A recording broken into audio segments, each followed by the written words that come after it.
toutes les promotions qui vont être faites, vos consommateurs, à la fin de la journée, la chose qui est la plus importante pour eux, peu importe le pays où est-ce que la personne vit, ça va être la livraison gratuite. Il y a un paquet d'études qui ont été faites autour de ça, puis c'est continuellement dans des chiffres qui vont varier entre 83 et 93 des gens qui mentionnent que malgré, vous avez beau avoir la meilleure promotion au monde, si on arrive au moment de faire le paiement final et que j'ai un 20 de plus de frais de livraison qui s'intègrent, vous risquez de perdre la transaction. Bonjour tout le monde, bienvenue au podcast Entre deux pubs présenté par l'agence de marketing web RabLab. Aujourd'hui, j'ai le plaisir de recevoir un bon ami à moi et un collègue dans l'industrie du marketing web qui s'appelle Antoine Gagné. Antoine est aussi une rockstar des podcasts au Québec et même en France. On aura la chance d'en parler un petit peu dans pas très très longtemps. Donc, je reçois Antoine Gagné. Je vais faire son petit pedigree un petit peu plus tard. Aujourd'hui, on va parler, en fait, le titre du podcast, c'est plutôt une mise à jour du marketing web en 2022-2023, puis en même temps, une préparation pour le Q4. Donc, on est en ce moment, présentement, au moment d'enregistrer, on est le 20 octobre 2022. On est en plein dans le quatrième trimestre de l'année. Il y a beaucoup de choses qui s'en viennent. Évidemment, si vous prenez ce podcast-là pour vous organiser pour le Black Friday, il est déjà beaucoup trop tard. Par contre, on veut mettre des sons de cloche dans la tête des gens. On aimerait ça vous aiguiller dans la bonne direction peut-être pour l'année prochaine ou penser à des nouvelles choses. Donc, sans plus tarder, Antoine Gagné, bienvenue. Yes, merci Jean-Philippe. Très heureux de revenir sur ton podcast aujourd'hui pour parler effectivement d'un sujet que toi et moi on connaît beaucoup. Les fluctuations publicitaires, surtout pendant le Q4 2022. Je pense qu'on pourra en parler Ouais. très très longtemps. On va essayer de donner du bon contenu à ton audience aujourd'hui. Ben, c'est ça le but. Antoine a enregistré un épisode avec nous. Au début du podcast, quand même, on parlait des changements qui étaient occasionnés dans le temps par Facebook, aujourd'hui par Meta. Donc, on avait parlé beaucoup de ça. Puis Antoine, c'est un ami personnel à moi, puis Nicolas. D'ailleurs, Antoine, propriétaire de J7 Peu Commerce, le podcast très populaire Hyper Croissance. Vous êtes à comme 170 épisodes. Social Selling, vous êtes rendu à Montréal, Québec, Paris aussi, je me crois bien. Je ne m'abuse. Fait que là, explique-moi un petit peu, c'est quoi l'arsenal qu'Antoine a derrière lui aujourd'hui. Ouais, ben écoute, c'est gentil. Donc, ouais, président fondateur à la base de l'organisation J7 Média et à travers les années, J7 Média, nous, on est une agence de publicité Facebook. À la base, on faisait de la gestion sur les médias sociaux de 2012 à 2015, 2016 et vers 2015-2016, on s'est rendu compte que le tout évoluait beaucoup et uniquement faire de la gestion de communauté, de la création de contenu sur les médias sociaux n'allait pas être assez pour avoir une certaine pérennité dans le marché. Donc, on a bifurqué l'organisation et on est devenu à ce moment-là une organisation qui faisait également du placement média. Donc, Jour 7 Communication est morte et J7 Média a été créé, ou plutôt a été l'évolution de la première entreprise. Et à ce moment-là, on a repris notre connaissance, notre expertise en création de contenu, on a mixé ça à des stratégies de placement média, spécifiquement sur les plateformes de Facebook. Et on a grandi l'organisation. Et à travers le temps, surtout au cours de la dernière année, 2 dernières années, surtout, je te dirais, Jean-Philippe, la majeure partie de nos clients sont dans le commerce électronique. C'est ce qu'on va parler un peu ensemble aujourd'hui. Bon, et comme toute entreprise qui se respecte, ben, on écoute nos clients, on essaie de comprendre un petit peu quels sont leurs besoins, quels sont leurs défis. Et on se rendait compte que notre offre de service n'était peut-être pas assez évoluée pour tous les services tous les besoins que nos clients avaient. Donc, on a décidé en octobre 2021 de faire une acquisition partielle d'une autre agence de marketing qu'on a intégrée à la nôtre, qui allait nous aider au niveau de la publicité sur les moteurs de recherche. Il y a à peu près 2 ans et demi de ça, on a lancé un département de email marketing également chez nous. Et il y a 1 an de ça, on a lancé un département vidéo. Bref, on mettait tout ça ensemble et c'était plus tellement une agence de publicité Facebook. Et là, on s'est posé la question, comment qu'on se positionne dans tout ça? Et en analysant et en faisant beaucoup de recherches dans l'industrie, moi, je me suis rendu compte qu'un positionnement, c'est difficile à créer et c'est très facile à perdre. Donc, au lieu de simplement dire J7 à partir d'aujourd'hui offre plusieurs services, on s'est dit ça serait peut-être pas mieux de uniquement lancer tous ces autres services sous une entité distincte. Et c'est là qu'est venue l'idée de lancer l'organisation Pure Commerce. Donc, Pure Commerce, on pourrait dire quasiment que c'est la division e-commerce de J7 Média. On pourrait voir ça comme ça. Donc, aujourd'hui, on a 2 organisations, Pure Commerce et J7 Média, qui font partie du groupe J7. J'ai également fait une acquisition en début d'année 2022 d'une boutique en ligne qui nous aide, nous, à l'interne, à faire des tests pour mieux aider nos Mhm. clients. Donc, en étant également propriétaire d'une boutique en ligne, d'investir en publicité, d'acheter de l'inventaire de produits, ben là, tu te mets vraiment dans la peau de ton client. Donc, c'est un petit peu ça Vraiment. que je fais. Puis, j'ai beaucoup de plaisir à le faire. Puis, effectivement, je fais beaucoup de podcasting aussi, 3 podcasts. On sort à peu près un épisode de podcast par jour en ce moment, si on fait le calcul. Donc, on a le podcast Hypercroissance, qui est un podcast business qui sort les lundis et jeudis, où est-ce qu'on a interviewé des chefs d'entreprise assez prestigieux au Québec, dont Jean-Philippe Definet de l'agence RabLab. Ça a été le plus, Franchement. le plus grand épisode à ce jour. Il est même venu 2 ou 3 fois même, c'est pour vous dire à quel point il est populaire. Il y a le mardi qu'on sort le podcast Commerce Élite, le podcast Commerce Élite qui est un petit peu Oui, c'est vrai. le contenu qui fait l'exposition de ce qu'on connaît chez Pure Commerce. Et le mercredi et le vendredi, il y a le podcast Social Selling qui sort. Donc, on aime le podcasting, on en fait beaucoup. On essaie d'éduquer notre clientèle à ce niveau-là. C'est un très bel agenda, puis un beau parcours. Puis tu sais, pour ceux qui nous écoutent, qui disent ouais, mais il me semble qu'il y a beaucoup de similarités entre Ablab et G7. Mais la vérité, c'est que je pense qu'il faut se tenir proche aussi des gens qui font bien les choses dans la vie. Puis Antoine, depuis les années, trouve que chez Ablab, on fait bien les choses, puis vice-versa. Puis on s'envoie des clients, on se partage bien des choses. Donc, c'est ça. Bref, tout ça pour dire que je respecte beaucoup qu'est-ce que Antoine fait. Puis je l'invite aujourd'hui justement pour donner une tribune à sa connaissance là, du marché qui est assez approfondie. Puis justement, ça mène tranquillement pas vite vers ma première question, en fait, le premier sujet. Donc, on a 2 parties là, au podcast que je voulais qu'on discute ensemble. Première partie, je voulais qu'on fasse un petit peu un état des lieux. Donc, 2022 a été une année quand même assez particulière là, au niveau du marketing web. Puis si on fait juste rewind un petit peu, là, rembobiner, donc 2019, juste avant la pandémie, la plupart des commerces électroniques, la plupart des entreprises ont eu une certaine croissance, ont une certaine amélioration de leur vente. 2021, 2020, ça s'est mis à un petit peu moins bien aller à cause de ce qu'on a eu, qu'on appelle une pandémie mondiale. Après ça, reprise. Là, ça s'est mis à réaugmenter en flèche là, pour tous les commerces électroniques. Puis après ça, on n'a jamais regardé en arrière. Donc, ça a été de 2020 à 2022. On a un peu foncé tête baissée, les ventes, le pied dans le plancher. Là, quand on est arrivé en 2022, on s'est rendu compte que, oh, les plateformes ont évolué. Oh, le terrain de jeu a aussi évolué. Il y a eu une croissance au niveau des annonceurs sur toutes les plateformes sociales et moteurs de recherche. Et là, on se retrouve avec un entonnoir qui s'est un peu resserré. Fait que là, 2022, plus difficile à faire de la publicité, surtout sur Facebook, qui a été gravement affecté par les changements qu'Apple ont imposés en avril 2021, si je ne m'abuse, là, le iOS 14.5. Fait que là, on est en 2022. Ma première question pour toi, c'est les changements qui sont survenus en fait, dans la dernière année. C'est quoi les plus gros changements pour toi que vous avez observés, là? Donc, justement, au niveau, que ce soit de la traçabilité, que ce soit des performances, que ce soit des retours sur investissement faciles, tu sais, ça a été quoi les gros changements là, pour, justement, que ce soit des commerces électroniques et ou non commerces électroniques là, que vous avez pu Hmm. observer qui ont été le plus dommageables, là?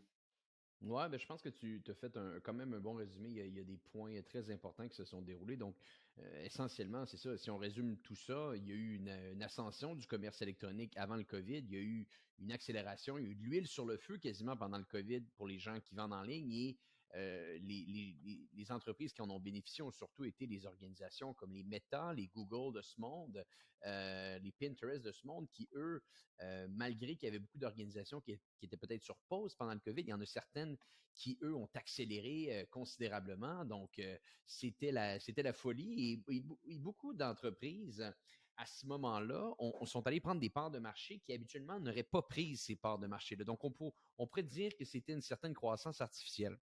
Et peut-être même pour expliquer encore plus ce fondement-là, j'ai eu la chance, il y a quelques semaines de ça, d'être invité à une conférence en Californie, le Performance Marketing Summit, qui était comme le gros événement de Meta, qui faisait un peu état de la situation, ce qu'on va faire aujourd'hui ensemble. Et à la fin de la journée, on a eu la chance d'avoir une discussion avec le numéro 2 chez Meta. Donc, son nom, c'est David Wenner. Il y a Mark Zuckerberg et il y a David après. Donc, David, c'est Ouais. vraiment le gars de finance, CFO, qui va devenir même CSO, Chief Strategy Officer. Et il y a un point sur une question spécifique qui a vraiment retenu mon attention, puis je pense qu'il vaut la peine de partager avec ton audience, Jean-Philippe, aujourd'hui. Il se faisait poser la question, tu sais, qu'est-ce qui est en train de se dérouler un petit peu? Ça a été quoi ta plus grosse réalisation de ce qui est en train de se dérouler en ce moment? Parce que les choses changent, c'est plus difficile de faire de la publicité et tout ça. Et il a dit, pendant la COVID, lui et son équipe ont fait une analyse de se dire, il y a 3 possibilités qui vont peut-être se dérouler après la COVID. Ils se sont dit, numéro 1, soit que les gens qui achètent en ligne aujourd'hui vont continuer à acheter autant en ligne qu'ils font en ce moment et ça va être la fin des magasins, ça va être la fin des centres commerciaux. Le paradigme a changé, les gens vont uniquement acheter en ligne. Ça, c'était une première thèse qu'ils ont mis sur la table. La deuxième thèse qu'ils ont mis sur la table, c'est les ventes en ligne vont réaugmenter, mais les gens tranquillement vont retourner en magasin, mais on va voir quand même que les ventes en ligne vont beaucoup plus augmenter. Et la troisième thèse était la suivante. Les ventes en magasin vont revenir encore plus fortes qu'avant parce que les gens vont vouloir sortir de chez eux et les ventes en ligne vont peut-être même descendre un petit peu de ce qu'elles étaient pré-COVID. Et selon ces 3 thèses-là, son équipe et lui se sont regardés, se sont dit, je pense que ça va être entre la 1 et la 2. Et c'est littéralement ça qu'ils se sont dit. Si on fait le tour dans l'industrie là, des grosses plateformes, beaucoup d'entreprises avaient la même vision. C'est ce qui s'est déroulé avec les Shopify. Ils sont allés engager comme pas possible des gens. Qu'est-ce qui s'est déroulé dans les derniers mois? Ils ont été obligés de renvoyer 10% de leur staff.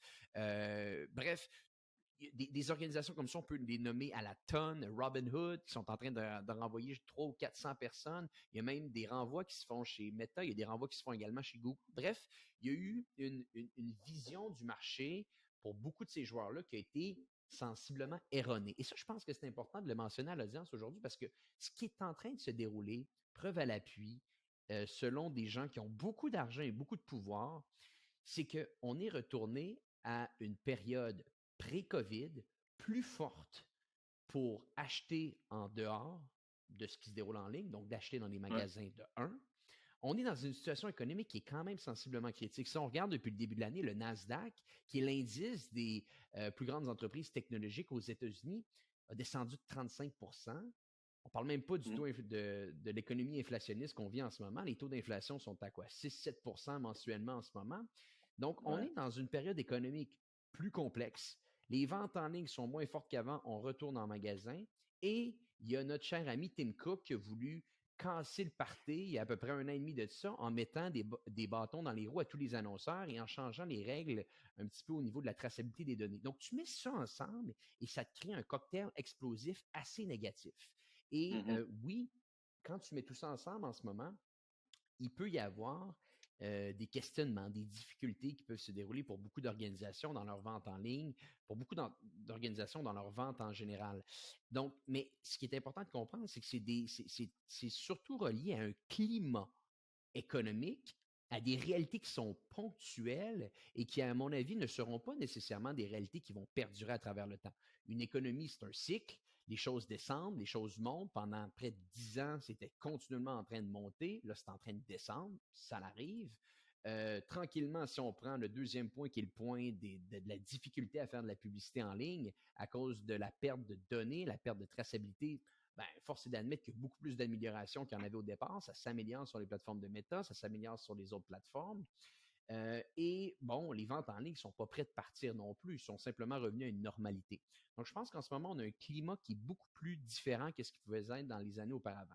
Et à ça, j'ajouterais, il y a beaucoup d'experts, et puis là, c'est sorti, en 2000, pendant le Black Friday 2020, il y a eu des ventes records qui ont été faites partout dans le monde. En 2021, ça a été plus bas que tout ce qui s'est déroulé pendant le temps des fêtes 2020, si on regarde les Ouais. ventes en ligne. Et en ce moment, il y a une prédiction comme quoi que les ventes 2022 du temps des fêtes vont être plus basses que le temps des fêtes 2021, qui était, on le rappelle, plus basse également que Plus le temps bas des que fêtes 2020. 2020. Donc, il Mm. faut comprendre que c'est pas que les gens veulent moins acheter ou veulent plus acheter. Il y a des réalités économiques. Les gens ont moins d'argent dans leur porte-monnaie. Les gens sortent un petit peu plus. Donc, effectivement, il y a des changements, ça impacte des gens. Et c'est important de mettre tout ça sur la table pour n'importe qui nous écoute, pour n'importe quel client, pour n'importe quelle entreprise, parce que sinon, c'est ben trop facile de dire, ben voyons, la publicité, ça fonctionne plus. Attention, là. Attention, il y a des Mhm. réalités dans le marché qui sont des nuances à intégrer dans ces réflexions-là. Vraiment, puis comment tu attaques ça? Tu sais, t'es une entreprise comme la mienne, là. Nous aussi, on fait de la publicité. Pour nos propres besoins, on vit la même réalité que nos propres clients vivent, mais différemment. Donc, comment est-ce que tu attaques ça? Justement, tu es une entreprise, tu as vécu les bonnes années, tu t'es organisé aussi comme entreprise pour être capable de soutenir ton flow, ton présent flow. Fait que, tu sais, je te donne un exemple. Je suis un commerce électronique de 4 à 6 employés qui génère, on va dire, 2 millions, 3 millions de chiffre d'affaires, mettons. 2020-2021 arrive, je quadruple mon commerce électronique, je me ramasse Ouais. avec une équipe de 16 personnes, je fais 10-12 millions de chiffre d'affaires, et là, je passe de 10-12 millions et je retourne à 9, puis j'ai 8, puis j'ai de la misère à coter mon Ouais. 9, puis cette année, je vais peut-être faire 7-8. Tu sais, à part dire, je vais faire des layoffs qui est peu souhaitable, c'est quoi les solutions? Tu sais, comment tu attaques ça comme un dirigeant d'entreprise, comme un directeur, directrice marketing pour envisager. Puis tout ça tombe souvent dans la faute du département marketing parce que, Ben oui, ben ah, oui. bon, on a moins de revenus, donc le marketing marche moins bien, donc, tu sais, Mhm. blablabla, blablabla. Fait que, comment est-ce que tu attaques ça justement comme dirigeant, dirigeante d'entreprise? Ben, c'est un défi de taille. C'est un défi de taille. C'est comme dire à une organisation qui était dans le domaine immobilier, comment tu te remets de la crise de 2008? Ben, c'est sûr et certain qu'il va y Mm. avoir des cicatrices, là. Il va avoir des périodes difficiles. On le voit, là, hein. Si on Ouais. regarde la majeure partie des grosses organisations aux États-Unis en ce moment, il y a des renvois de masse. On est capable de voir là, qu'au bout du nez se pointe un début de crise économique. Okay? Donc, c'est important de comprendre la réalité actuelle. Donc, euh, c'est sûr et certain qu'il va y avoir des décisions difficiles. Maintenant, il faut quand même se tourner vers les solutions. Le pouvoir d'achat du consommateur est impacté en ce moment. On le voit au Québec. Ce n'est pas pour rien que pendant des campagnes électorales, là, il y a des promesses qui sont faites qu'on va vous envoyer un deuxième chèque avant Noël. C'est pas pour rien que les gens font ça. Ouais. Euh, il y a cette réalité-là, mais les gens continuent à acheter. C'est simplement que les canaux de distribution sont en train de changer. Donc, ce qu'on est capable de voir, pour beaucoup de nos clients, je suis convaincu que c'est la même chose avec les clients chez RabLab et les gens que tu côtoies, Jean-Philippe. Euh, bon, les entreprises qui ne vendent qu'en ligne, ben, à un certain point, ils sont en train de se priver d'un canal de vente qui pourrait être hors ligne, dans des points de vente, dans des propres magasins, dans n'importe quel canal de distribution où est-ce que tu peux acheter un produit. Il faut s'ouvrir les yeux à ça. Autant qu'il y a eu beaucoup d'entreprises qui vendaient uniquement hors ligne, qui se sont réveillées pendant le COVID, comme quoi qu'il fallait qu'ils vendent maintenant en Mm. ligne. Mais là, la réalité est inversée, c'est-à-dire que le consommateur ne va pas uniquement penser à votre site Internet pour acheter le produit. Il y a une réalité omnicanale qui se met en place. Ça, c'est définitif. Les plus gros brands qui sont nés d'une approche très direct to consumer, D2C, sont en train d'embrasser cette vision-là. Donc ça, je pense que numéro un, c'est quelque chose de très, très important de comprendre. Numéro deux, il faut être meilleur en marketing. Là. C'est pas compliqué. C'était facile, le marketing numérique, depuis 3-4 ans, spécifiquement pendant Mm. le COVID. Là. Je veux dire, tu pouvais mettre Mm. une belle publicité qui n'était pas tellement belle, avec une offre sensiblement correcte, puis générer des retours sur investissement qui n'avaient aucun sens. Ben là, écoutez, Ouais. ce temps-là est terminé, puis il va être terminé Mm. pendant un bon bout de temps. Okay? Avant Ouais. qu'on retrouve de l'arbitrage, comme quoi que c'est aussi facile d'aller chercher un client, ça va prendre du temps.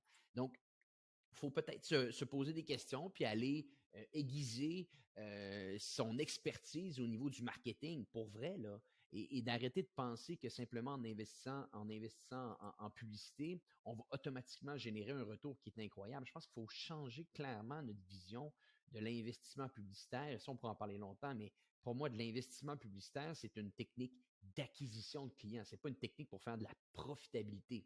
On investit Mm. de la pub pour aller chercher un client, on fait de la profitabilité différemment. Mais ça, tu vois, c'est des connaissances, des fondements marketing. Donc, numéro 2, après s'ouvrir les yeux puis commencer à vendre hors ligne, ben, il faut commencer à revoir un petit peu comment on fait notre marketing à l'intérieur même de notre Ouais. organisation. Parce que la barrière à l'entrée, elle est plus dure en ce moment. Bonne chance aux gens qui se lancent aujourd'hui en vente en ligne, qui n'ont pas un très bon produit et qui ne sont pas bons en marketing. Le temps va être long. Ouais. Ouais, c'est clair. Puis, justement, là, dans tout c'est des excellents points en passant, là, je peux pas être plus d'accord que ça, là. Tu sais, on se parle souvent, mais c'est le fun aussi d'avoir cette discussion-là franche autour du sujet, là. Tu sais, c'est rare qu'on s'appelle juste pour jaser de ça tel quel. Mais, tu sais, moi, j'essaie de me mettre dans la peau, justement, d'une entreprise qui a vécu des excellentes années, puis que tu es rendu avec un overhead très grand. Puis, je le vis chez Rablab, là, on est rendu avec plus de 30 personnes, comme dans ton organisation, là, 30-40 personnes. C'est difficile de dire, on vit pas ça présentement, mais dans l'optique que je serais comme contre le mur, puis que j'ai pas de magasin de détail, puis qu'il me Ben manque oui. des canaux de communication, puis que ma personne au marketing, c'est ma troisième rotation de personnel depuis 1 an et demi, puis que je suis pas capable d'avoir, mettons, de stabilité dans ce poste-là pour bien faire mon travail d'entreprise comme en marketing. Fait que comment est-ce que tu attaques ça? Ou en fait, c'est quoi un peu tes idées de dire, ben, j'ai beaucoup de rotation dans mon département marketing, ça a été difficile. En fait, les bonnes années sont un peu derrière nous en termes de marketing. Il faut vraiment se pencher sur la question. Donc, tu sais, tu attaques ça comment? Est-ce Hmm. que tu t'en fais une top priorité? Est-ce que tu investis un petit peu sans compter, sans penser au retour sur investissement? Puis on va en parler un petit peu plus tard, là. Ouais. Parce que, tu sais, tantôt, tu parlais d'acquisition. Quand on regarde, tu sais, dans toutes les différentes sphères de publicité qu'on peut faire en ligne, mais l'acquisition, c'est souvent la partie qui coûte la plus cher, puis après ça, bon, Ouais. toute la partie un peu rétention ou faire revenir les gens, ou fidélisation. Mais sans acquisition, il n'y a pas de fidélisation, donc il y a un investissement à faire là, mais les gens voient moins l'investissement, les gens le voient plus comme un coût en ce moment Ouais. quand on est en période économique difficile. Fait que t'attaques ça comment? Tu vois ça Ben comment? écoute, tu as tout le temps deux types de joueurs qui. Puis tu vois, ce qui est super intéressant en ce moment, là, JP, c'est qu'on revit quand même une réflexion qu'on a vécue dans la troisième semaine, dans la quatrième semaine de mars 2020. Qu'est-ce qu'on Hmm. fait? Ouais, Tout est en c'est train de geler, intéressant. c'est la fin du monde. Il n'y a plus d'achat, puis personne ne va jamais acheter, on ne va jamais sortir de chez nous, c'est la fin. C'était la Hmm. réflexion que beaucoup de chefs d'entreprise ont eue. On s'est C'est clair. littéralement posé la question, qu'est-ce qui est en train de se passer? On a pris notre 2 minutes pour les 2 premières semaines, tout le monde. Là, on a tout refait, à mon avis, un, un doctorat en communication pendant ce temps-là, ou un Ah, doctorat en gestion de crise. Parfait, on a fait notre 2, 3 semaines, on a eu notre 2 minutes. OK, qu'est-ce qu'on fait maintenant? Mais là, tu avais deux types de personnes. OK?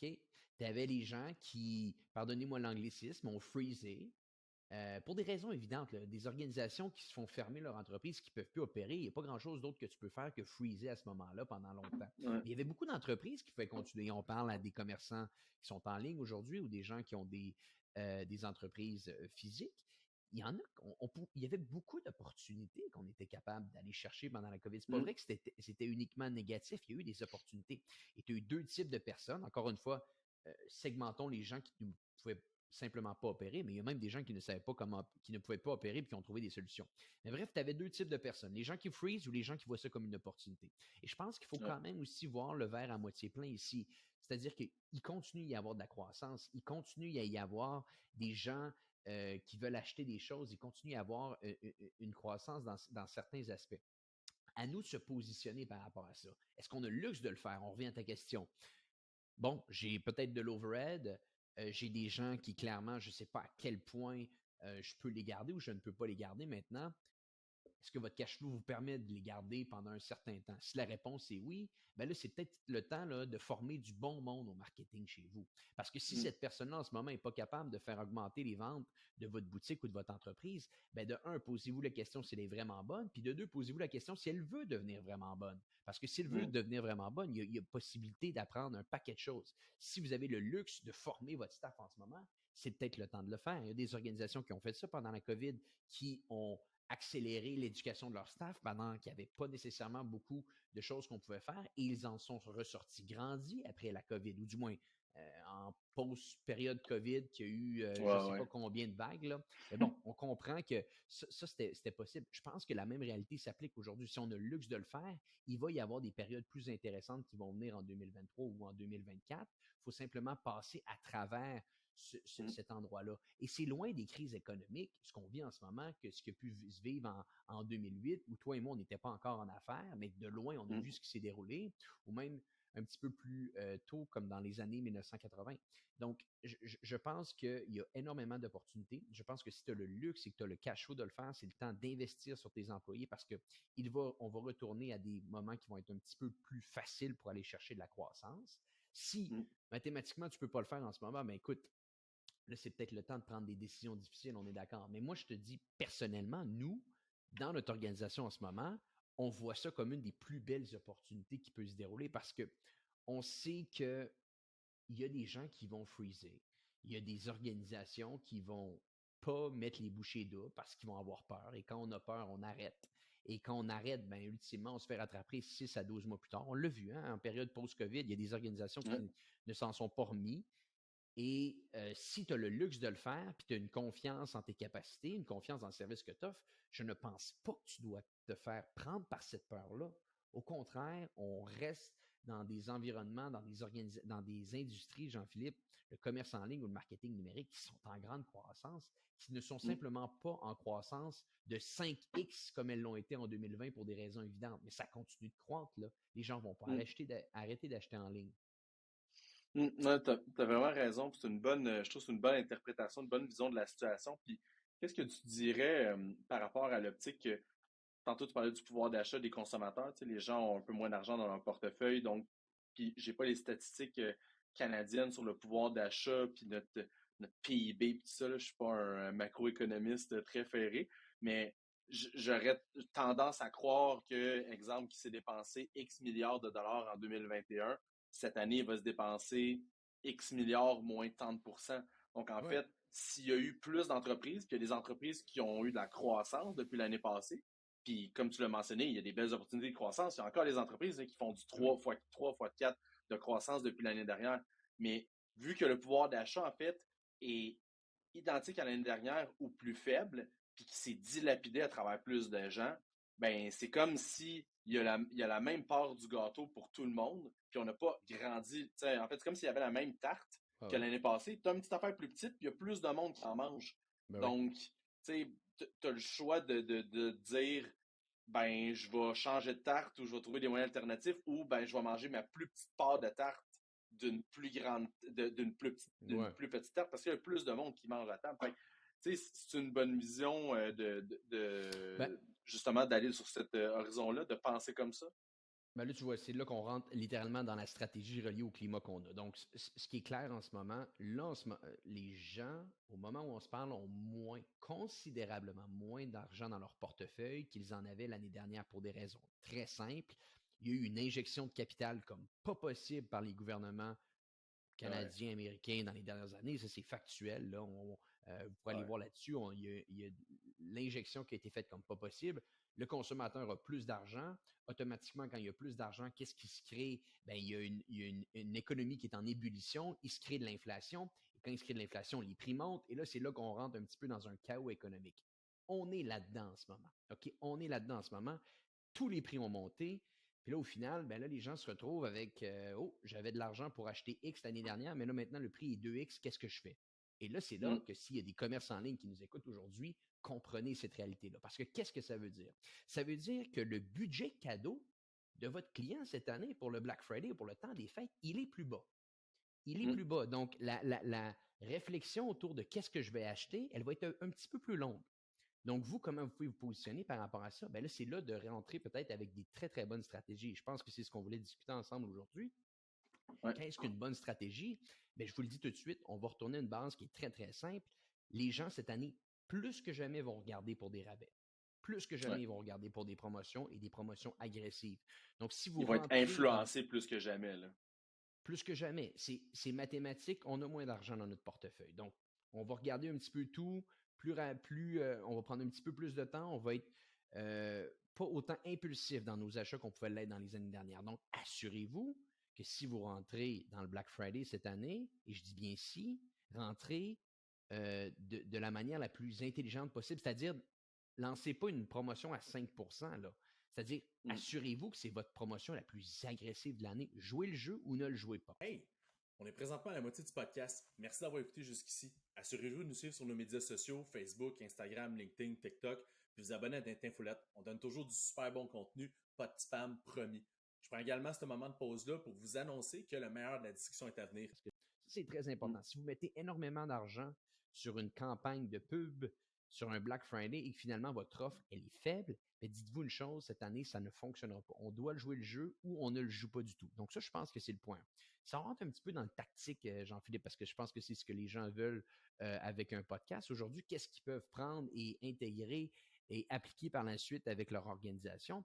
Mais sachez une chose, et il y a beaucoup d'études qui sont sorties là-dessus, on pourra peut-être mettre les sources dans les notes de ton podcast, mais malgré toutes les promotions qui vont être faites, vos consommateurs, à la fin de la journée, la chose qui est la plus importante pour eux, peu importe le pays où est-ce que la personne vit, ça va être la livraison gratuite. Il y a un paquet d'études qui ont été faites autour de ça, puis c'est continuellement dans des chiffres qui vont varier entre 83 et 93%. Des gens qui mentionnent que malgré, vous avez beau avoir la meilleure promotion au monde, si on arrive au moment de faire le paiement final et que j'ai un 20 $ de plus de frais de livraison qui s'intègrent, vous risquez de perdre la transaction. Donc, au-delà de penser à une offre agressive, assurez-vous cette année d'avoir la possibilité d'offrir la livraison gratuite à vos clients. Ça va être un point qui va être primordial. Un autre point qui est important de comprendre, bon, et là, peut-être m'amener le Black Friday n'existera plus, on va juste faire le Black November. Les entreprises sont de plus en plus agressives, de plus en plus tôt. OK? Ils sont de plus en plus agressives, de plus en plus tôt. Et ça, on a beau essayer de faire un maximum de recherche année après année, il n'y a aucun grand joueur où est-ce qu'on est capable de comprendre quelle date ils vont sortir leur vente. Donc, on ne peut pas savoir exactement c'est quand Walmart va lancer ça ou quand Costco va lancer ça. On dirait qu'ils sont très sécuritaires par rapport à ça. Ils ne veulent pas que la nouvelle sorte pour des raisons Hey, évidentes.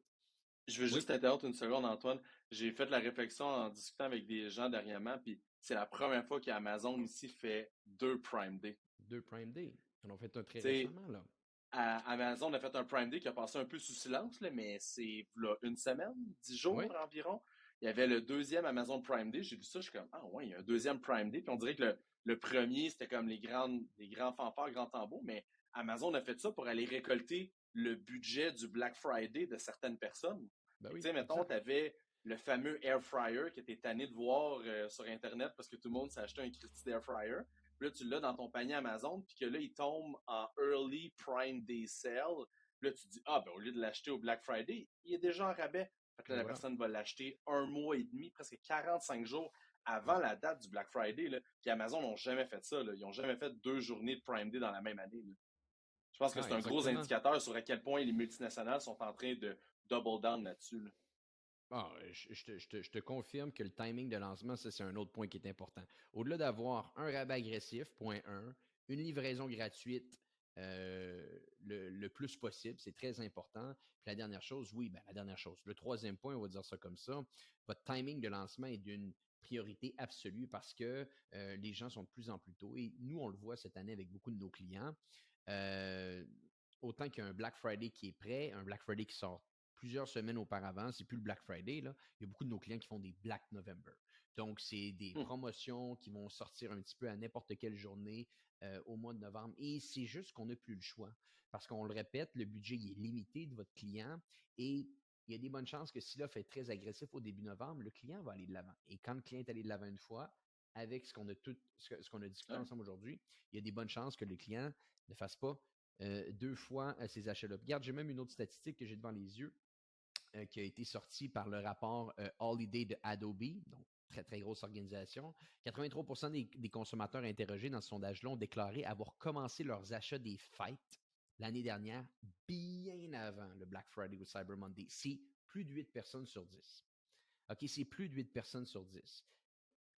Donc, tu sais, si on n'est pas en train de penser à quand on va lancer notre offre, on risque d'avoir des très, très gros soucis, OK, au niveau des ventes qu'on va être capable de générer. Puis ça, c'est un point qui est tellement important parce que je vois tellement d'organisations qui pensent à des grosses stratégies de publicité, de génération de emails, de changement de design et tout ça. Et finalement, on analyse l'offre et l'offre, elle est faible. Et ça a été le dénominateur commun qu'on a été capable de voir avec tous nos clients l'année dernière, de ceux qui ont eu du succès, de ceux qui n'en ont pas eu. C'était pas la stratégie, c'était l'offre. Tout le temps. Donc, si votre offre, elle n'est pas pensée de manière intelligente, avec tout ce que je viens de vous dire aujourd'hui, oubliez les grosses stratégies, ça ne va pas fonctionner. Vraiment un excellent point, Antoine. Puis, tu sais, moi, ce que je trouve vraiment intéressant aussi à travers tout ça, c'est que vous prenez le temps, comme nous, d'analyser les offres promotionnelles, d'analyser aussi qu'est-ce que le client fait pour gâter ou faire bénéficier à leurs clients, bon, évidemment, des offres. Mais on se fait souvent dire, puis moi, j'ai ma réponse à moi, mais j'aimerais avoir la tienne aussi. On se fait souvent dire, ouais, mais je veux pas me faire étiqueter comme une entreprise qui fait juste donner des rabais, ou je veux pas me faire étiqueter comme une entreprise que les gens n'achèteront pas si j'ai pas des rabais. Donc, comment justement tu perçois ça ou c'est quoi un peu tes réponses, les mécanismes que vous offrez pour essayer de contrecarrer ça, là? Ouais, ben la réponse à ça, je dirais, est assez simple, c'est-à-dire que toutes les entreprises, pour le Black Friday, de un, vont être en rabais. Si vous n'êtes pas en rabais, mais vous ne faites simplement pas de Black Friday. Donc ça fait partie du jeu. Vous n'allez pas être étiqueté comme un rabais, vous allez juste être étiqueté comme une entreprise normale. Si vous faites ces mêmes promotions-là excessivement agressives à chaque mois, à chaque semaine, là, la réalité va peut-être être différente, mais dans le cas ici, tout le monde le fait. Point 1. Et l'autre point qui est important de comprendre, c'est que les grandes entreprises, ceux qui sont capables vraiment de croître encore plus rapidement que d'autres, voient le Black Friday et le Cyber Monday comme une période, je le répète, d'acquisition de clients et non de profitabilité. Il y a une énorme valeur à aller chercher un client. Donc, si vous êtes capable de faire le plein de clients fin 2022, croyez-moi, ces gens-là risquent de réacheter vos produits en 2023. Donc, c'est ça aussi qu'il faut voir. Il faut voir plus loin que le bout de notre nez, c'est que souvent, comment on termine l'année 2022 peut dicter aussi ce qui va se dérouler en 2023. Parce que les gens achètent, je suis convaincu, c'est la même chose pour toi, Jean-Philippe, tu achètes des produits souvent des entreprises que tu as déjà achetées. C'est super normal. On fait ça. Donc, voyez, ayez cette vision-là aussi de vous dire, vous n'allez pas être étiqueté à rabais, tout le monde le fait, et comprenez que le Black Friday est une excellente période pour aller chercher de la nouvelle clientèle, pas simplement pour faire de la profitabilité. Puis justement, tu sais, quand tu passes par cette période promotionnelle-là, tu peux faire de l'acquisition de clientèle. Puis là, quand tu as monté les bons mécanismes avec Shopify, avec plateforme d'email marketing, que ce soit Klaviyo, Name It, Omnisend, bien là, après ça, tu es capable de garder les gens dans ton pipeline en ayant la donnée des gens qui ont acheté, puis procéder à des réachats pour un coût qui est extrêmement plus faible que celui que tu as dépensé quelques mois avant, là. Exactement, Donc, c'est ça le jeu. C'est ça le jeu en mm, marketing numérique. C'est la personne qui est prête à payer le plus pour aller chercher un client, c'est souvent elle qui va gagner. Donc, ayez cette vision-là en tête, puis ça risque de bien se dérouler. mm. Puis là, ça m'amène à un point, je dévie pas beaucoup du sujet, mais en même temps, je pense qu'il y a une traque à l'intérieur de tout ce que tu mentionnes depuis tantôt. Bon, on parle de revenus, d'acquisition, on parle de période forte, puis tout ça. Un des gros enjeux qu'on a vécu avec l'iOS 14.5, puis tu l'as mentionné tantôt, c'est Apple qui ont décidé d'un peu couper l'herbe sur le pied des différents grands joueurs en refermant les taux sur comment je peux dire, sur leur environnement technologique. Donc, qui Ouais. permet de la traçabilité. Donc, ils appellent ça le ATT, là, qui était Mhm. l'update, dans le fond, de la transparency update de Apple. Et là, on se retrouve un an et demi plus tard et la traçabilité est plus appauvrie que jamais. Je t'ai envoyé cette semaine là, un screenshot de quand même une personne très connue au niveau là, justement du Facebook Ads, du tracking, de la publicité en ligne, là, qui a fait un post sur LinkedIn, que même Google Analytics, quand la personne fait un deuxième clic à l'intérieur d'une plateforme sur mobile, en fond, mettons, tu es sur Facebook, tu cliques sur une publicité, tu arrives sur le site, comme sur l'espèce de Facebook browser, cliques deux Mhm. fois, puis le Google Analytics est même plus capable de détecter que tu es venu C'est de ça. Facebook. Il te passe en genre referral ou en direct, je me souviens plus, En parce que direct, ouais. justement, parce que les plateformes sont plus capables de se parler ensemble. C'est grave, là. Donc, tu sais, là, c'est une grande question, là, puis il y a des sous-questions à travers ça, mais ma grande question pour toi, c'est comment qu'on adresse ça en 2023, parce que là, l'année est comme tout à fait terminée, là, donc on peut oublier, Ouais. là, faire des quick fix d'ici les 15 prochains jours, mais comment est-ce qu'on attaque les immenses problèmes de traçabilité entre les plateformes, puis les réels retours sur investissement que Facebook, que Google nous génère en terminant une année avec des plateformes qui nous donnent de la donnée qui est anémique, parce qu'on peut même pas se fier à ce que Facebook nous dit, ni même ce que Google dit, parce que le premier point de contact avec le client, le dernier point de contact, suffit plus pour dire comment que la transaction a vraiment été effectuée. Mm. Ça. Fait, comment tu vois ça pour attaquer 2023 avec tes différents clients? Ouais, ben, encore une fois, je pense que c'est de commencer. On va assumer là, que toutes les belles choses ont été faites. On a installé les Conversion API, on a bien Ouais. notre tracking. On va assumer que tout est bien mis là, puis que n'importe quel professionnel analytique, tracking, tagging vient analyser tout ça. Il se dit, ouais, ça c'est bien mis en place. Ouais. La vérité, là, et c'est la même chose, j'imagine, pour toi, Jean-Philippe. On en a testé des logiciels qui sont supposés nous donner une donnée différente, nous dire ça, c'est la Mm. réalité absolue. Oubliez ce que Google dit, oubliez ce que Facebook dit, oubliez ce que TikTok dit. On en teste. Ils ont leurs avantages, ils ont leurs inconvénients.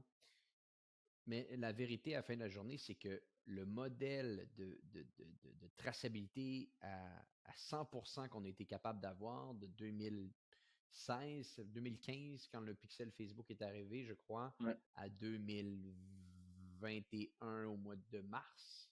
Ouais. Ça, c'est terminé et ça ne reviendra pas. Ça va être encore pire. Ça va être encore pire tant aussi longtemps qu'il y a de la publicité qui sort des plateformes. Qu'est-ce que je veux dire là-dedans? Si une publicité part de Facebook et sort de Facebook, ça va devenir encore pire. La même chose si une publicité part de Google et sort de Google, ça va... Bon, c'est un petit peu différent, là, c'est souvent sur leur plateforme à eux, mais mon point est, tant aussi longtemps que la publicité sort de la plateforme, ça va être pire. Donc, qu'est-ce qu'on fait par rapport à ça en ce moment? Bien, on essaie juste de retourner, encore une fois, à des fondamentaux du marketing. Quel est notre investissement global et quels sont les revenus globaux? Et faisons des tests. Si j'investis 100 000 et je fais 500 000 de vente et que j'ai des indicateurs comme quoi que mes publicités cliquent bien sur Facebook, plus qu'à l'habitude, bien, je vais faire un test. Je vais voir si j'augmente mon budget, est-ce que je vois, encore une fois, excusez-moi l'anglicisme, mais c'est souvent ça le terme qu'on utilise, un lift dans mes ventes, une augmentation dans mes ventes. La même Un chose peut s'appliquer, incrémental. un incrémental dans mes ventes. La même chose peut s'appliquer pour toute autre plateforme de publicité. OK? Vous allez avoir des signaux de Facebook. Vous allez avoir des signaux de third party comme les Triple Well de Small, les Wicked Reports. Mais moi, j'ai arrêté de dire haut et fort que c'était la solution parce que je dirais qu'au moment où on se parle, on a peut-être entre 6 et 7 de nos clients sur 10 qui vont avoir ces logiciels-là. On regarde les chiffres de ces logiciels-là, mais encore une fois, on n'est pas prêt à dire que c'est une science absolue parce que sinon, on prendrait des décisions totalement graves avec nos clients qui ne seraient pas représentatives de la réalité de l'entreprise à l'heure actuelle. Donc, retourner à la base, repenser à ce qui se faisait il y a 10, 15 ans de ça, et les gens investissaient en pub, et les gens étaient capables d'aller chercher de la croissance. Il y avait des manières de le faire. On le répète, c'était facile là, il y a quelques années de ça. Là, on retourne à quelque chose qui est plus difficile. Donc, il y a des tests qui doivent être faits d'augmentation de budget, de diminution de budget, de regarder ce que nos ventes font, on regarde ce que les logiciels nous disent, on regarde ce que les plateformes publicitaires nous disent et on regarde ce que le site nous donne. Et à travers toute cette information-là, on essaye de prendre une bonne décision. Et des fois, on va en prendre des mauvaises, mais il y a plus... Et j'en ai testé beaucoup. Il y en a qui sont meilleurs que d'autres. Soyons honnêtes, il y a des logiciels qui sont meilleurs que d'autres, mais il y a très difficilement une réalité et une science infuse autour de ça. C'est intéressant ce que tu disais tantôt. Ta famille vient du milieu de la publicité traditionnelle aussi, là. Puis Oui. j'ai beaucoup d'amis qui travaillent dans des grandes agences montréalaises et mondiales très connues, là, qui font la publicité, ben, et qui sont 360, mais qui ont été bâties sur le modèle traditionnel. Puis on vit exactement qu'est-ce que eux ont vécu quand la télé, puis la radio et les panneaux d'affichage extérieurs sont devenus saturés. Tu sais, il y avait Ben oui, ben oui. pas, la publicité en ligne existait peu ou tu pouvais acheter le mot-clé Cars pour 1 cent dans Google dans le temps. Puis tu arrivais pour faire la publicité à la télévision, ça coûtait un bras et une jambe. Il y avait 5000 annonceurs devant toi qui voulaient le spot de télévision à 18 heures avant le bulletin de nouvelles. Puis c'était à peu près impossible. Il fallait Ben se oui. battre pour aller chercher l'attention. Puis là, le chiffre s'est fait. On a eu toutes les bonnes années de facilement retraçable, de la donnée collectée à profusion sans aucune discrétion quant à la vie privée du consommateur. Puis là, Apple j'ai pas trop de cachotterie à le dire, mais moi je trouve que c'est un move qui est un peu hypocrite de Apple parce que Bien sûr, bien sûr. ils ont fait ça, puis dans le détour, ils se bâtissent leur propre Ben oui. architecture publicitaire puis de récolte de données du consommateur pour la revendre à des fins de revenus puis des fins publicitaires. Fait que, tu sais, c'est drôle parce que quand t'updates ton iPhone puis t'avances, les seules applications, les seules choses qui sont par défaut que tu donnes tout le privacy, toutes les permissions, le data, le bandwidth, c'est Apple. C'est toutes des choses qui Ben oui. appartiennent à Apple. Mais par exemple, le reste, boy, coupe-moi ça, donne rien aux annonceurs, donne rien aux publishers. Fait que c'est un move qui est un petit peu hypocrite. Mais là, on arrive dans des années que justement, le marketing numérique vit exactement ce que le traditionnel a Et voilà. vécu quand il y a eu une saturation. Puis dans le temps, c'était encore pire parce que tu faisais la publicité à la télévision, tu n'avais aucune espèce. Ben, tu avais des idées de comment ça fonctionnait parce que justement, tu faisais la publicité à la télévision, mettons un concessionnaire automobile. Grosse campagne publicitaire pour annoncer les camions qui sont en rabais, comme les Ford, là, il y a tout le temps 24 000 de rabais, plus aujourd'hui, mais avant des grosses promotions. Puis là, là, on a un week-end de vente exceptionnel. Puis là, après ça, l'autre week-end, pas de publicité, week-end mort, 2 week-ends après, publicité, gros week-end de vente. Fait que là, tu es capable de dire, je peux pas te dire que la personne est rentrée dans mon concessionnaire de la publicité de 18h le mercredi. Par contre, il y a une cause à effet. Puis c'est ça que tu mentionnes, c'est que c'est l'incrémental sur les ventes ou l'inverse, la diminution des ventes par rapport à une diminution du budget publicitaire. Mais ça, c'est très difficile, je trouve, quand on est dans une position de directeur, directrice marketing ou de coordonnateur ou de chef d'équipe marketing, peu importe, de prendre ces décisions-là parce que c'est une décision qui doit venir du haut des actionnaires, des dirigeants d'entreprise. Parce que puis ça c'est ma perception, mais faut que tu sois prête à dire, hey, on va prendre un hit sur nos ventes pendant, mettons, une semaine, 10 jours pour prendre une baisse de revenus potentiels en baissant le budget marketing. Mais tu sais, la personne qui travaille au marketing, sa seule job, sa seule, souvent, là, tâche numéro 1, c'est d'aller en croissance constamment. Mais c'est difficile de revenir de l'autre bord, s'asseoir avec la personne dirigeante au top puis dire, hey, je suggère 2 semaines de baisse de vente pour voir les incrémentales sur les plateformes puis voir qu'est-ce qui fonctionne le mieux. T'sais, personne ne va dire oui à ça, là, mais la réalité, c'est qu'on devrait tester ça. Là. Ouais, puis il y a des périodes pour le faire. Puis là, pour les gens qui nous écoutent aujourd'hui, ne testez pas ça en Q4. Là. Le Q4, ce n'est pas c'est pas le temps de tester. On va faire des tests en Q1 ou on va faire des tests en Q3, mais on ne fait pas de tests en Q4. Ça, c'est clair, net et précis. Puis je veux peut-être aussi fragmenter un petit peu ma réponse ici, dans le sens que on peut continuer à être intelligent dans les données qu'on voit. Il y a des manières de le faire. Les plateformes ne sont pas totalement aveugles. C'est juste qu'elles ne vous donneront pas la vérité à tout prix. Loin, loin, loin de là. Donc, vous devez prendre un petit peu d'informations des plateformes, prendre un petit peu d'informations des logiciels, prendre l'information sur tout ce qui se passe sur votre site web et là, par la suite, poser des thèses. Et ça revient à l'idée qu'on est dans un environnement, le marketing numérique, qui va à 100 000 à l'heure à tous les jours. C'est une industrie que tu ne peux pas te reposer. C'est un peu faire de la publicité en ligne, c'est un peu comme le gym. Si tu arrêtes de le faire pendant quelques mois, tu vas le sentir que quand tu vas recommencer par la suite, ça va être difficile. Ça va être difficile parce que les choses changent vite. Donc, il faut tout le temps rester à l'affût. C'est un petit peu pour cette raison-là que des gars comme toi et moi, Jean-Philippe, on est capable d'avoir des entreprises. C'est pour aider ces organisations-là à rester toujours à l'affût de ce qui est en train de se dérouler. C'est vraiment intéressant parce que, j'aime bien le gym, puis t'arrêtes une semaine. C'est pas besoin de mois, là, je te le confirme. T'arrêtes 2 semaines, puis t'es raqué pendant 4 jours. Puis c'est cette, comment je pourrais dire là, c'est aussi comment que l'algorithme est bâti alentour de quand un consommateur génère beaucoup d'intérêt auprès d'un produit ou d'une marque, même s'il n'achète pas. Quand l'engouement est là, il y a des clics, il y a des j'aime, il y a des partages, il y a des commentaires. Puis la personne, à un moment donné, comme, oh, je vais procéder à mon achat. Ben, si tu perds ça parce que tu n'as plus de publicité, tu n'as plus beaucoup d'interaction avec ton consommateur, Facebook le sait, puis après, ils vont tirer sa plug. Puis là, puis justement, peut-être si on peut prendre quelques petites secondes, parce qu'après ça, j'ai comme une dernière question pour Claire, mais il y a tout aussi ce qui n'existait pas avant, les learning phases, donc les périodes d'apprentissage sur les plateformes. Donc, je ne sais pas si tu peux en parler un petit peu, là, sur Google, il y en a un qui est un petit peu moins intense que celui de Facebook. Enfin, peut-être tu peux nous parler un peu de ça, parce que je pense que c'est important de comprendre ça par rapport à comment la machine elle évolue. Là.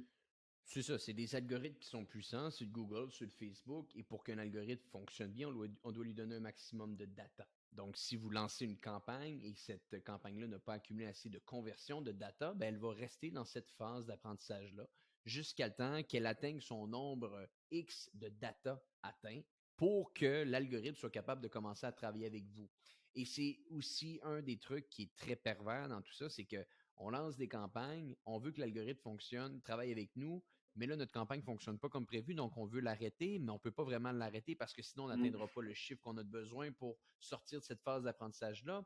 Donc, c'est un petit peu le dilemme entre l'œuf et la poule ici, et il faut, et ça, c'est un des trucs qu'on a vu beaucoup, il faut être un petit peu plus patient qu'avant. Il faut être un petit peu plus patient qu'avant parce que les données prennent du temps avant de revenir. Donc, ça, je pense que c'est très important à garder en tête aussi. Là, salut tout le monde. On a eu un petit problème. On a eu un petit problème d'Internet. Il y a eu une cassure à la fin des dernières discussions. Donc, probablement là, que là, c'est revenu. Là, on a essayé de rebooter ça pour que ça fasse cute.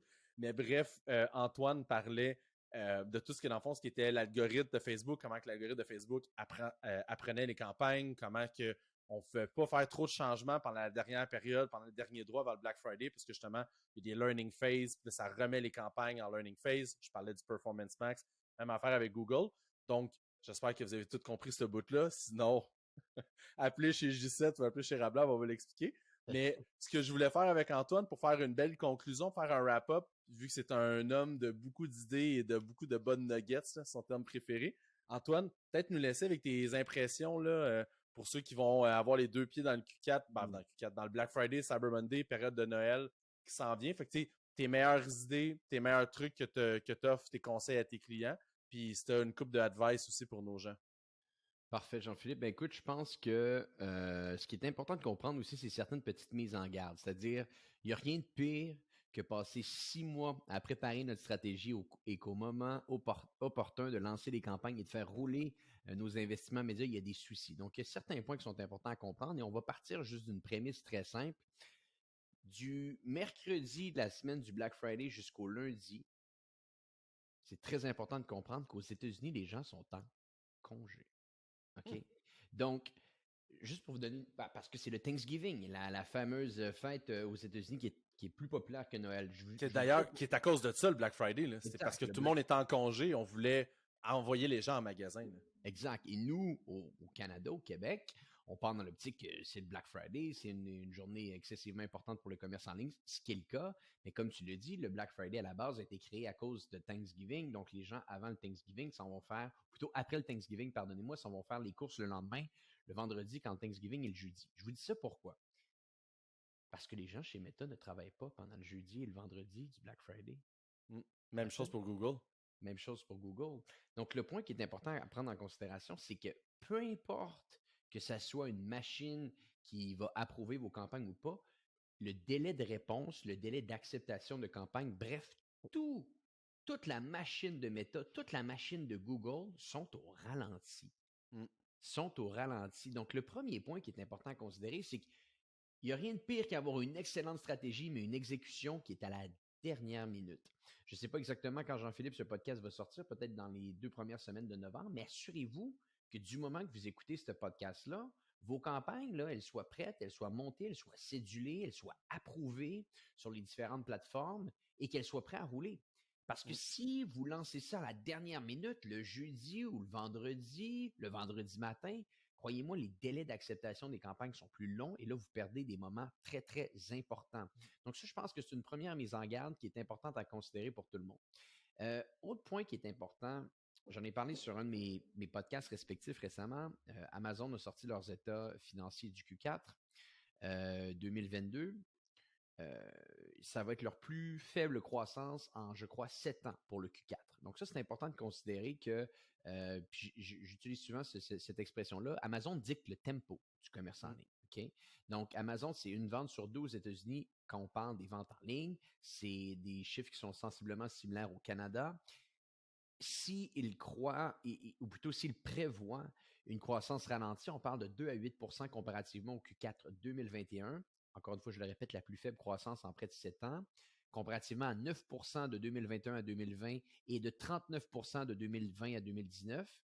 Ben, c'est qu'ils ont des signaux comme quoi il y a un certain break dans les dépenses du consommateur. Et ça, je pense que c'est important pour tout le monde de le comprendre, c'est que peu importe la stratégie, il faut quand même bien gérer nos attentes par rapport aux résultats qu'on va avoir cette année.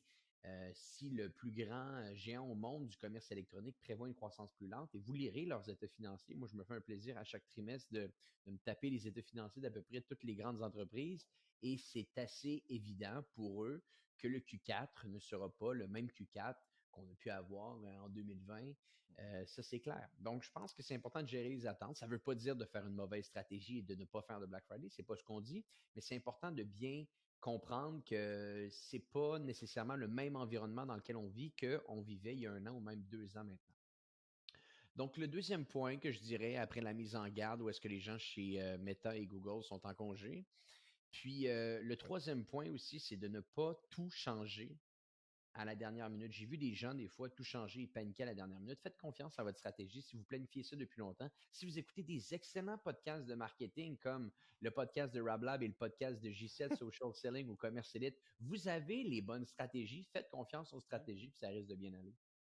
Exact. Puis tu sais, tu l'as mentionné un peu plus tôt dans le podcast, les grandes entreprises, les GAFAM de ce monde qui préparent des stratégies à l'avance. Puis tu sais, j'ai fait plusieurs rencontres dans les derniers jours, puis on a conseillé les clients qui étaient non fermes sur leur position, que c'était juste le vendredi, puis qu'il n'allait pas avoir de promo avant. Puis là, on a commencé à avoir des promotions 10 jours avant, faire un genre de pré-Black Friday. Pas le choix. Puis il y a même un client qui a commencé à faire des promos tous les jours, comme un genre de calendrier de l'Avent au mois de novembre. Puis là, on est 4 jours, puis on réenregistre le 4 novembre, la deuxième partie. Puis on a déjà des excellentes ventes 4 jours en commençant en novembre qui battent 2021. Donc, tu sais, ça va battre 2021. Il va probablement faire un moins bon Black Friday, mais novembre, probablement, va battre celui de l'année dernière. Fait que, tu sais, faut changer de stratégie. Puis comme tu as dit, mettons que le Black Friday va mal le jeudi ou le pré-Black Friday, puis on avait 50% de rabais sur, mettons, une plupart de produits. Pensez pas de 50 à 70% de rabais à la dernière minute. Vous mettez le bras dans l'engrenage. Puis le problème, c'est que la plupart des publicités chez Meta, chez Google sont approuvées par des robots. Puis si le robot vous flag que c'est pas accepté, c'est banni, ben là, il faut passer à un niveau d'approbation humain, puis il n'y a personne. Tout le monde est en congé. Fait que vous pouvez dire adieu à vos publicités probablement jusqu'au mardi, mardi 29 novembre, whatever. Là. Ouais, au moment où tout le monde a acheté leur cadeau. Au moment où tout le monde a le portefeuille bien sec. Là. C'est ça, donc. Puis je pense que c'est un bon point que tu amènes. C'est un peu ce qu'on appelle le fameux Black November, c'est-à-dire de faire des promotions pendant tout le mois de novembre. Les promotions sont plus tôt cette année, donc c'est une bonne chose d'y aller un petit peu en avance. Ben Antoine, je te remercie. Deuxième fois que je te reçois sur ce podcast-là. C'est toujours un grand plaisir. Puis toi aussi, tu me reçois sur le tien. Tu sais, on est des compétiteurs amis. Moi, j'aime ça. C'est la plus saine compétition que j'ai jamais eue avec personne dans ma vie. Je suis content de la partager avec toi. Fantastique. Ben, JP, j'espère qu'on a aidé ton audience aujourd'hui à faire un dernier, on va dire, check-up de ses campagnes, de sa stratégie avant les dates ultimes, là, fatidiques du Black Friday, Cyber Monday, bien entendu, temps des fêtes. Merci de m'avoir reçu, puis on souhaite à tout le monde un bon temps des fêtes et des bonnes campagnes pour le Q4. Rien d'autre à dire. Tout le monde, on vous remercie beaucoup de nous avoir écoutés. Évidemment, vous pouvez nous suivre sur nos médias sociaux, Facebook, LinkedIn, Instagram. On a un compte TikTok. Ça n'a de rien. On commence à avoir nos premiers likes, nos premiers milliers de vues. Ça marche. Les gens aiment ça. On aime ça aussi, TikTok. On commence à en faire de plus en plus. Donc, suivez-nous sur nos différentes plateformes. On est toujours à la recherche de gens. On a une grosse vague d'embauche en passant en mode de décembre pour préparer l'année prochaine. Donc, on va avoir 4 nouveaux postes ouverts pour démarrer notre année 2023 en force. Donc, nous visons 40 personnes chez Rablab pour 2023. Rien de moins. Donc, un bel objectif ambitieux. Donc, ça va être une très belle année 2023. Puis, on espère vous compter parmi nos clients, parmi nos futurs collègues. Donc, on vous dit à la prochaine.